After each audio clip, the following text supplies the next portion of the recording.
और अब आपको सुनवाते हैं मशहूर कथावाचक देवकी नंदन ठाकुर ने हाईकोर्ट के फैसले पर क्या प्रतिक्रिया दी है, सुनिए। देखिए, तो सभी सनातनियों की विजय है। जो पूर्व काल में कुछ लोगों ने सनातन की भावनाओं को, सनातन को मिटाने का जो प्रयास किया गया था, उस प्रयास को चाहे देर से ही सही मिटाने का कार्य अब कानूनी तौर पर प्रारंभ हुआ है।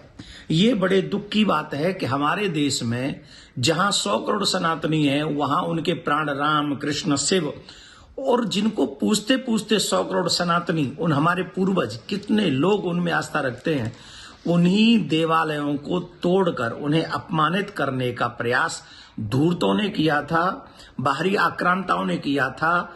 अब धीरे धीरे सनातनी जाग रहा है और अब सनातनी, अब राम मंदिर बन रहा है, राम मंदिर में भगवान श्री राम पधारने वाले हैं। उसके तुरंत बाद अब एक और चीज देखिएगा, अब भगवान श्री कृष्ण की जन्मभूमि का जो ईदगाह मस्जिद है, उसकी भी जांच का, सर्वे का ऑर्डर हाई कोर्ट ने आज कृष्ण जन्मभूमि के लिए दे दिया है। इसका मतलब है एक और कदम सनातन की विजय के लिए, सत्य की विजय की ओर बढ़ गए। एक और बात बता दें, ये शुरुआत है, अभी और भी कुछ होगा जो सनातन के लिए एक विजय पथ साबित करेगा।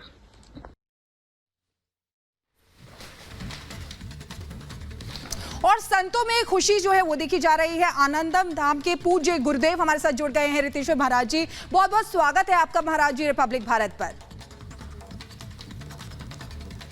महाराज जी, काशी के बाद अब मथुरा की बारी है। जय श्री राधे जी।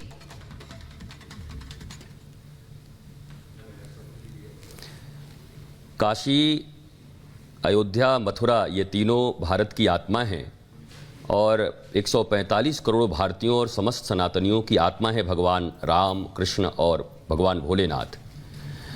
और राम राज्य की सबसे बड़ी जो परिभाषा हम जानते हैं उसमें यह है कि निःशुल्क उत्तम शिक्षा, निःशुल्क उत्तम चिकित्सा, निःशुल्क अविलंब न्याय। परंतु राम मंदिर में जो न्याय 492 वर्षों के बाद आया, अब मुझे लगता है 492 दिन भी नहीं लगेंगे और सुंदर न्याय व्यवस्था के तहत भगवान श्री कृष्ण के जन्म स्थान में यह जो सर्वे का एक याचिका स्वीकार किया गया है, यह जीत हार का विषय नहीं है। यह पूरे 145 करोड़ और समस्त सनातनियों के लिए एक आनंद का विषय है कि आक्रांताओं ने जो कार्य किए हुए हैं, अब वो चिन्ह मिटेंगे और भारत की आत्मा, भारत की सनातन संस्कृति और भारत का पौराणिक धर्म का उदय होगा, जो वसुधैव कुटुंबकम की बात करता है।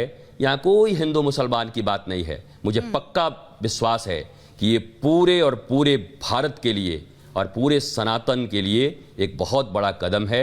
न्यायपालिका को बहुत धन्यवाद क्या दें, न्यायपालिका बहुत सुंदर काम कर रही है और ये भारतीयों के लिए और सनातनियों के लिए बहुत आनंद का विषय है।